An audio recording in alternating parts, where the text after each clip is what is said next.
Bem-vindos ao meu canal novamente. Hoje vamos falar sobre algumas curiosidades de FNAF, então vamos para o vídeo.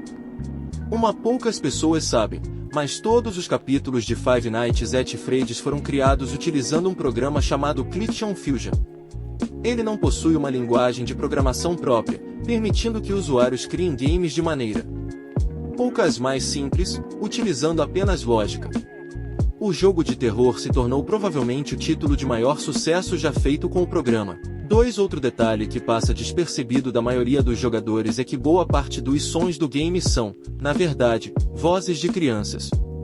O som que os bonecos animatrônicos fazem quando te pegam só é reproduzido até certa parte antes da tela escurecer. Caso você procure o arquivo de áudio desse som, verá que ele continua até claramente se tornar um grito de criança. A risada de Fred também é uma risada infantil, apenas desacelerada para se tornar mais grave e macabra. Quando Scott decidiu desenvolver um jogo de terror, ele pediu ajuda no financiamento coletivo para conseguir dinheiro, criando uma campanha no site Kickstarter. Após algumas semanas, ele conseguiu arrecadar a impressionante quantia de $0. Apesar de ninguém ter apostado no projeto, 6 meses depois Five Nights at Freddy's foi lançado. Talvez um dos maiores mistérios do jogo seja o animatrônico Golden Fred, uma versão dourada do Fred tradicional que conta com poderes bizarros, como o teletransporte para dentro da sala.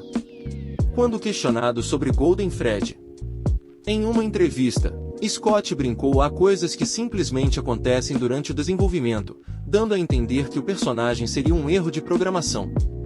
No entanto, a partir do programa que foi utilizado, é possível afirmar que o animatrônico deve ter sido criado para funcionar dessa forma.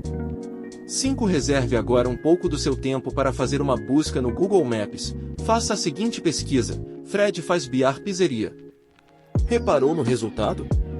Alguns fãs do jogo fizeram uma montagem e colocaram uma foto do Fred Fazbear Pizzeria como se realmente o restaurante existisse. De vez em quando no FNAF 2 o rosto do Balloon Boy irá aparecer logo abaixo de sua mesa, no entanto a coloração dele estará diferente, apesar de que esta versão provavelmente seja somente mais uma alucinação que sempre aparece no jogo. Muitos acreditam que seja de fato uma versão feminina do garoto e a chamam de Balloon Girl. FNAF 3 é um dos jogos da série com mais segredos escondidos e fatos estranhos. Confira agora alguns deles.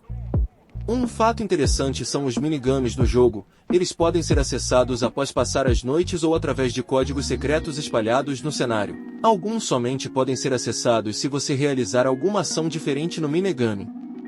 Clicar em gravuras espalhadas pelo restaurante, apertar botões das máquinas arcades do cenário, digitar números imaginários na parede e até mesmo apertar um bonequinho macabro do Bonnie que misteriosamente aparece na sua sala irá te levar para esses minigames, e se eles forem completados de uma determinada forma você irá desbloquear o final bom do jogo. Se você seguir normal irá desbloquear o final ruim. 8 cartaz do FNAF 3 que mostra o Springtrap no fundo da imagem. Você se lembra daquela página de jornal que aparece no final do jogo FNAF 3? Se você clarear a imagem você conseguirá ver o que parece ser parte do rosto de Springtrap, mas nesta mesma página há também várias mensagens do próprio criador do jogo, Scott Calton. Ele escreve coisas de como ele pensou na ideia de fazer o game. Também declara que os nomes Fred, Bonnie, Chico e Foxy no início eram somente apelidos e que ele depois iria dar nomes diferentes a cada um. Scott revela nessas mensagens escondidas o seu medo do Bonnie. Ele afirma até ter pesadelos com este personagem. Ele explica como teve a ideia da gameplay do primeiro jogo quando o botão da porta parava de funcionar. Em uma certa noite ele teve um pesadelo com o Bonnie que quando ele percebeu que a porta estava trancada ele ficou muito aterrorizado com o fato de que o animatrônico já tinha entrado no quarto e trancado a porta com ele dentro. No início a série não se chamaria Five Nights at Freddy's. Os nomes Fred, Chica, Bonnie e Fox eram apenas nomes que o Scott deu na fase de desenvolvimento do jogo. Porém ele se apegou tanto a eles que os nomes acabaram se tornando fixos. Há um easter egg não utilizado no jogo, onde os 3 animatronics no palco encaram a tela. O código é removido dos arquivos, e a imagem apenas pode ser vista ao descompilar o jogo. Publicidade. Scott já teve muitos pesadelos com o Bonnie, que para ele, é o personagem mais assustador, provavelmente porque foi o seu primeiro jumpscare. 12 Scott não planejou a história inteira do jogo durante o tempo de FNAF 1, mas ele deixou alguns mistérios sem solução, caso ele quisesse expandir os jogos mais tarde, ou se o jogo fizesse sucesso. 13 Várias mecânicas foram cortadas da versão final, como por exemplo a animação do Bonnie correndo, o som de jumpscare original, um contador de vidas, e até mesmo alguns animatronics que não puderam aparecer no primeiro jogo. 14 Uma das características cativantes de FNAF é sua narrativa fragmentada e enigmática. A história é contada através de mensagens escondidas, minigames e pistas sutis.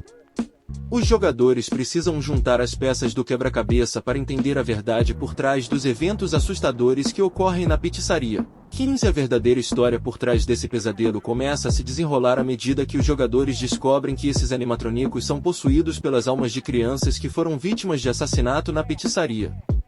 Esses espíritos atormentados buscam vingança, confundindo o jogador com o assassino delas. 16 O jogo também introduz a figura enigmática de Purple Guy, Homem Roxo, que é revelado como responsável pelos assassinatos. A história se desdobra através de minigames secretos e mensagens criptografadas, proporcionando uma experiência de imersão única. Então esse foi o vídeo. Clique em algum dos vídeos acima e fique informado sobre FNAF. Tchau!